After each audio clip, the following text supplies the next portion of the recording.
Welcome to this presentation on developing business agility of system integrators leveraging SAFE. My name is Pramod. I'm a senior industry principal with Infosys, and I have with me Haresh, who's the group quality head of persistent systems. We are very happy to have this opportunity of talking to you today, and would like to thank Scaled Agile and Cyberbahn, the organizers of this event, for this opportunity. At the outset, we would just like to describe what we mean by business agility and what are the perspectives that we are looking at this from.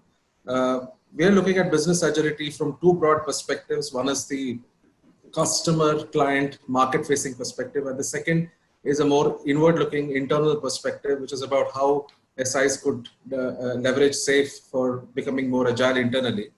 When we use the term SI for the context of this presentation, we are using it interchangeably with an IT services provider, providers of all sizes, but with a broad set of capabilities and services. So we hope to wrap up our presentation in about 24-25 minutes, and then hopefully we will have about 5 minutes for any questions that you may want us to address.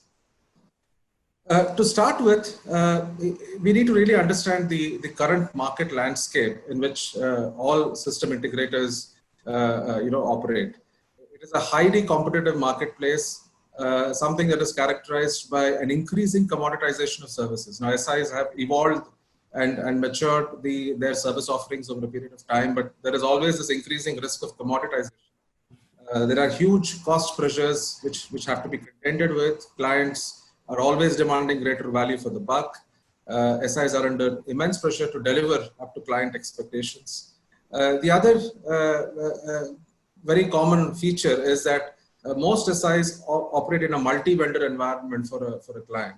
It is pretty rare that a single SI takes the end-to-end ownership of a transformation initiative, and that brings with it its own set of complexities in terms of how the dependencies are managed, how different people across organizations collaborate, etc.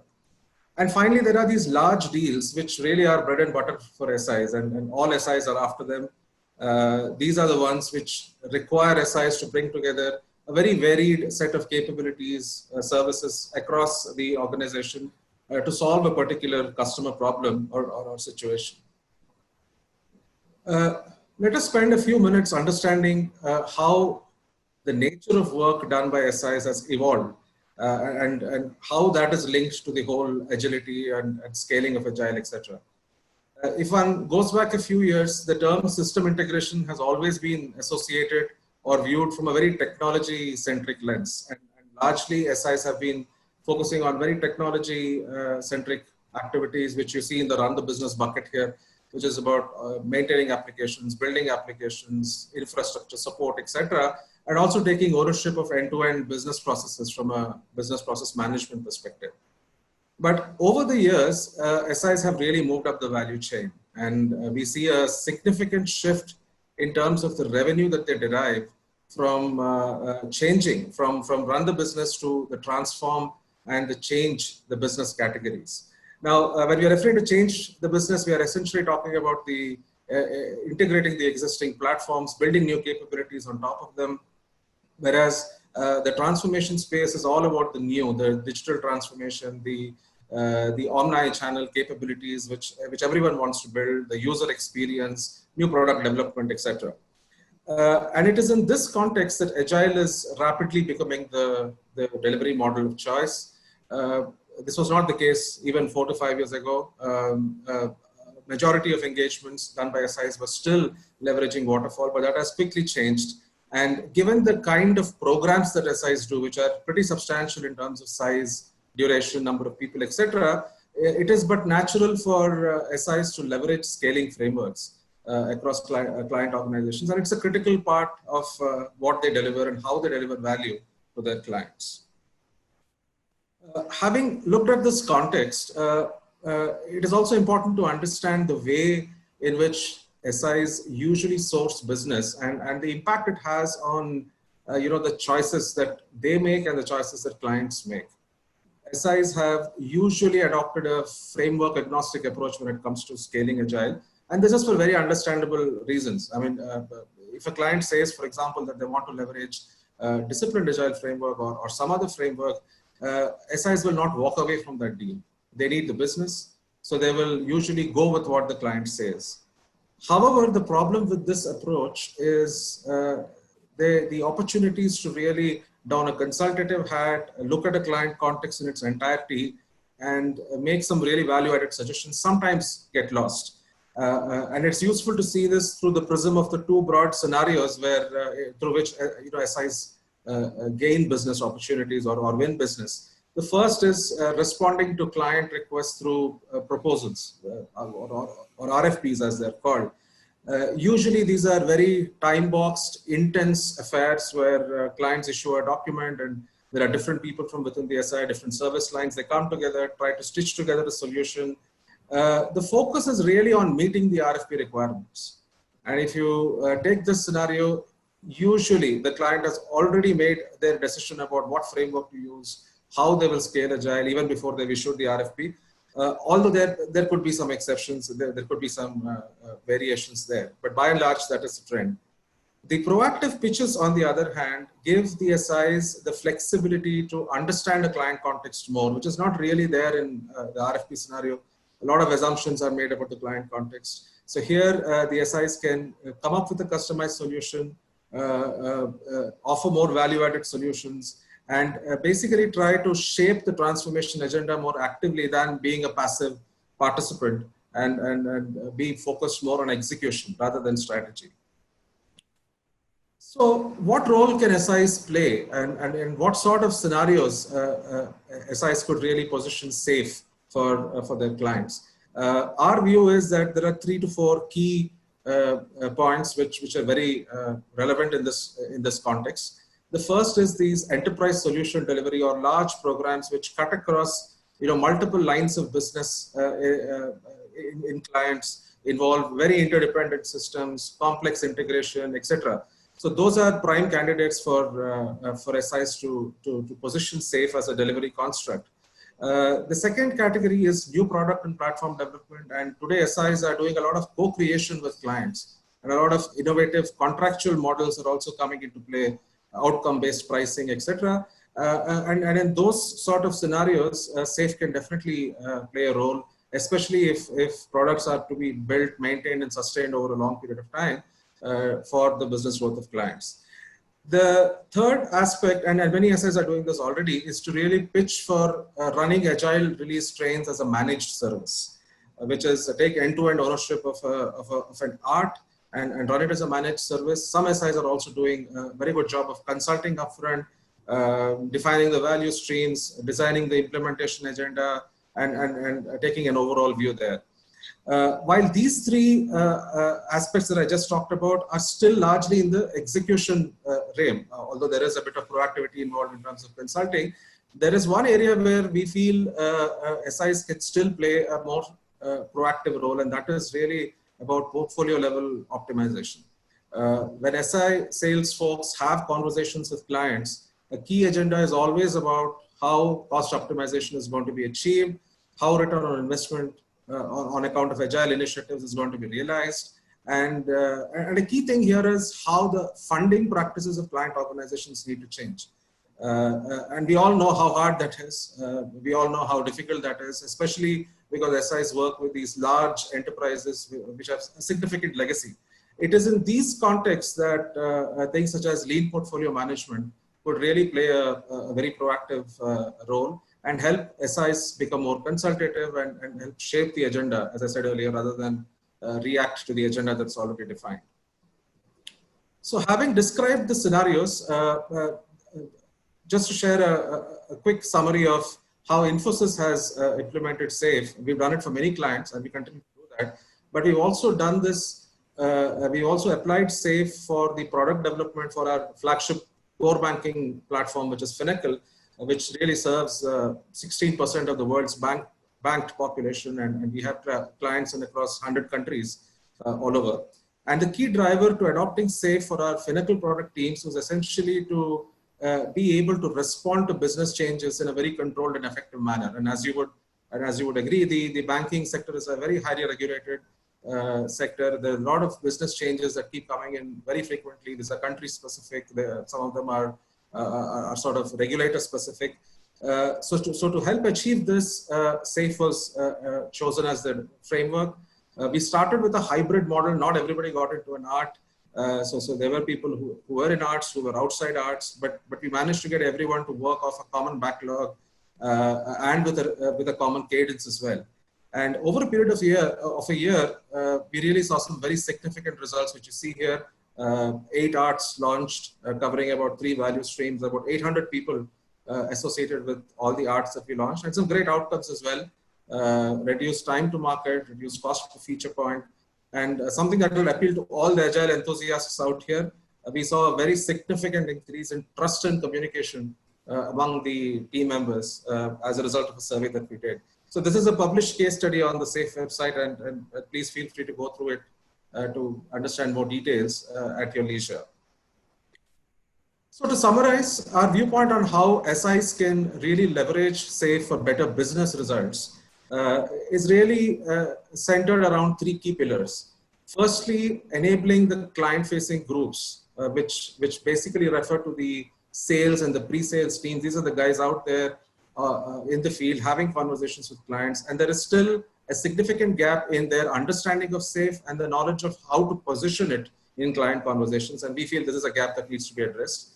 The second thing is to really spread the message across the delivery organization and the sales communities, not to leverage SAFE or not to view SAFE purely from a delivery standpoint, which is essentially the essential SAFE construct, but to leverage the higher order capabilities of SAFE, such as LPM and business agility, especially when conversations with business stakeholders are happening. And there are lots of them happening because SIs are talking to chief marketing officers today for digital transformation, for user experience, and several other things. And finally, and equally importantly, it is not just important to apply this from the customer facing perspective, but also to apply SAFE from an internal perspective, because there's a lot of benefit that can be gained by doing this within the organization, apply it to internal functions such as quality, HR, information systems, etc. And this serves 2 purposes. 1, enable the organizational agility of SIs, and 2, give them some very powerful case studies which they can then take to clients. On that note, I would now hand over to Haresh and request him to take through the rest of the presentation. Over to you, Haresh. Okay, thank you, Pramod. Am I audible? Yes, Haresh. Okay, so let me start on a familiar note. Organizational agility is one of the critical dimensions of business agility. And primarily, we are talking about 3 tenets or 3 critical components.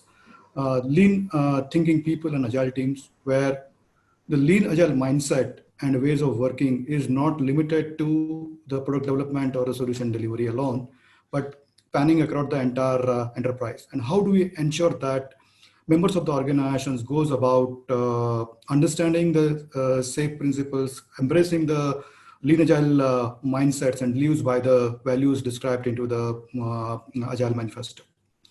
Second aspect is aligning the business operations to the value streams of the organization.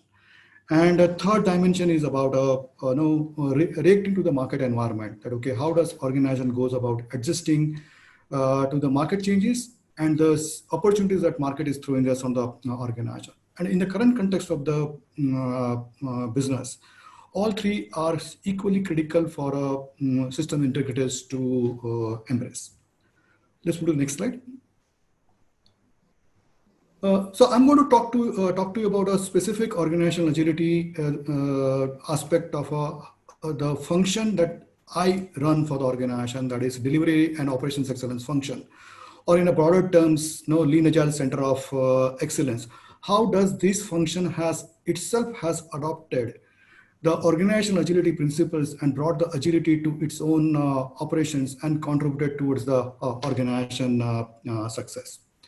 First and foremost is about extending the agile mindset and principles.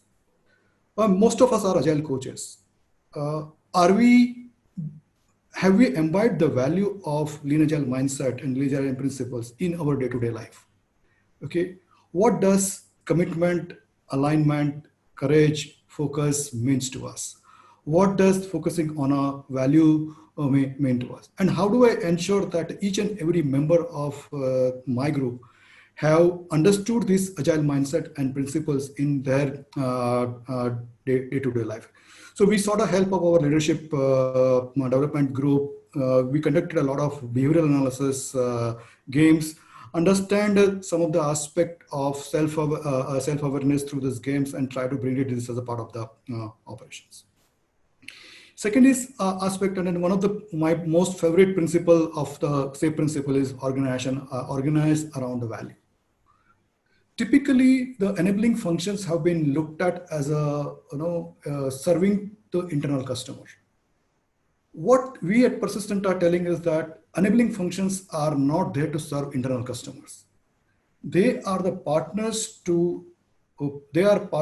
in order to deliver the value to the end customer. And hence, all enabling functions should be aligned to the value stream of the business, and not just by the organization, not just themselves organized by the geolocations or by the business units or like that. They should get aligned to the customers and should be working for the customers. Third aspect is about agile people operation, and this is where we as a group also contributed towards improving the entire performance management systems and then talent contract, new talent contract as a part of our operations. We have a continuous performance management systems where each and every individuals has a success parameters for the teams as well as for the self, and all of them are objectively measurable parameters. And we have a quarterly feedback or quarterly performance management systems, and then almost for the group, we have been for last 3+ years or so, we have been having 100% performance assessment happening each and every quarter, and people getting the feedback. Bringing the agile pods, work environment, and related aspects, those are also equally critical. The way we go about organizing and creating the workspaces for us. Next, equally critical aspect is that bringing a transparency. Bringing a transparency in terms of the performance outcome, as well as bringing a transparency in terms of who's doing on what. And I'll be sharing some of the practices around the Kanban. Last but not least is that making this as the teams need to scale up, then these aspects need to be enabled through the appropriate tools. And we as an organization, we as a group also able to standardize this through Microsoft Teams, through Planner, and then certain aspect of the SharePoint, to drive this activity. Let's go to the next. Okay. In order to make this happen, what is necessary for us, for any enabling function, is to align themselves to the value stream of the organization. Okay. And we being a quality function, we being a delivery excellence function, we have a full understanding of what is the requirement till release cycle happens, or what is the order to cash cycle of the organization operates. Having mapped to the value stream, we have identified which are the areas that we play a role, and how does our offerings are going to make a difference to the organization capability. And let me highlight this with a detailed example in the next slide. So we are almost a 35 member group. Everyone is capable of playing all different kind of role. So though we have a primary alignment, but many of the offerings of my functions, we team up and we work as a virtual team. As we work as a virtual team, it has become significantly critical for us to keep ourselves aligned to the value streams and go about delivering to the organization. What are the primary couple of components that primary way of delivering the value back to the organization? And this is where we align ourselves to the organization's value stream. Primary two objectives that we serve. Whatever the promises that we as an organization are making to the end customer, are we delivering those promises? So that's one of the primary value stream. Second value stream is about when the organizations are executing the engagement, are we running into the challenges and risks which may become a catastrophic event for the entire organization, and how do we prevent that from happening? So how do we take care of the risk is the third dimension. And third dimension is about what kind of investment that we should be doing in a continuous manner so that organization is ready for the tomorrow's capability. So how do we go about building the capability in terms of process, people, technology, and data that will be able to, so that organization will be ready for the tomorrow's capability. And on the right-hand side of the screen that you look at it, these are the objectives and key result OKRs that we define for our function. And they are not around the activity, but they are around the business outcome. They are about the business outcome in terms of what our organization is promising to its customer. Be it a customer experience, financial impact, be it adopting the newer ways of working, and all these aspects are getting covered over here. Let's move to the next. These are the and again it is not like a yesterday's wonder. A few days back we have just completed our 7th PI planning. We have a full-fledged calendar which is running for the entire year. We based on our analysis and our understanding, we have zeroed down on a monthly sprint, and then we have also done an adequate amount of tailoring that how frequently we should go for the sprint reviews, what should be the how frequently we should be conducting the DSM, and so on and so forth. Move to the next. Haresh, you have 5 more minutes. Yes, yeah, I'm on top of it. So this is about this is a specific aspect of creation of the backlog. Backlog is aligned to the PIs, and then every individual has its his or her own Kanban board, and then they go about managing this Kanban. So my humble submission to all of us through this experience sharing is that it's a time that we as a Lean Agile Center of Excellence, we as a quality group, we as a delivery excellence function, whatever maybe the name may be, that we start demonstrating our we start drinking our own champagne. We start demonstrating to the entire organization that this is the way that we can bring an organizational agility. And today it is significantly available. It is significantly impactful to the organization. We have seen an increase in a net promoter score almost by 50% over a period of last 3 years. We have done a multi-million dollar of savings and created that kind of impact to the organization. Our defect leakage has improved to the tune of almost 300% plus over a period of past 3 years. So some of those initial things which have started, those has resulted into definitely the outcome. With this, let me sum up my story. Pramod and I would be open to any questions, comments that you may have. Yeah.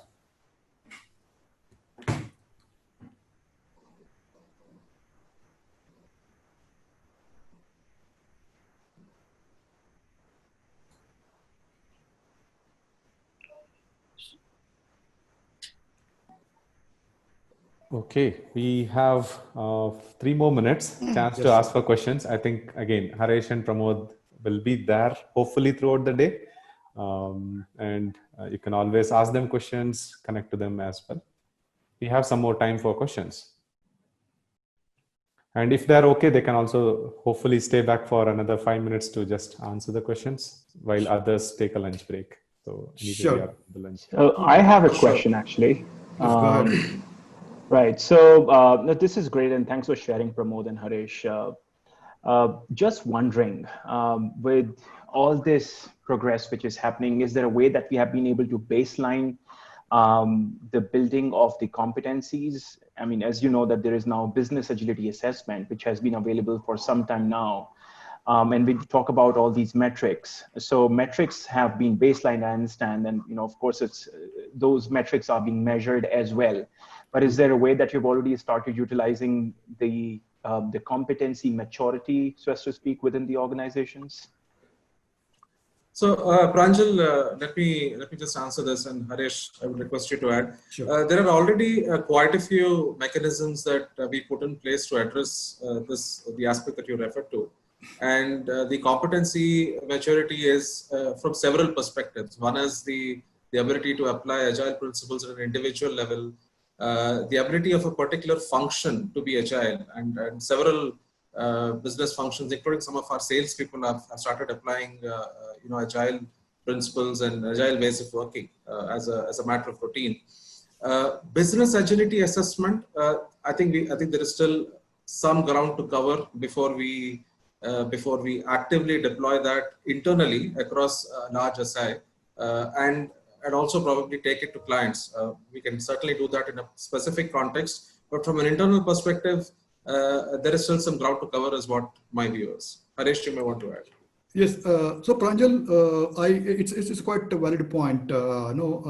Measuring the business capability or measuring the organizational capability was quite common across the system integration. I'm aware that most of the system integration would have organizations in order to measure the what is the maturity of their operations is. And definitely the measure and grow toolkit is a significantly boost our entire effort in order to measure the business agility. Yes, I mean there are quite a few different aspects of the related areas in terms of DevOps related aspects or agile marketing related aspects. These are the couple of areas that we have been leveraging the measure and grow toolkit. But yes, it is a time for us also to scale it up and taking it at the organization level. And having understood the toolkit, I see that there is a tremendous amount of value that is going to serve to all the system integrators. Yes. Great. Thanks for sharing that. Yeah. Pramod, Harsh, Yep. just bit tactical questions, but in the Sure. pre-PI planning, which kind of tools you are using? And then due to this COVID scenario, is it pre-PI planning things impacted and you course corrected differently? Okay, so let me take that part and then Pramod, please add it.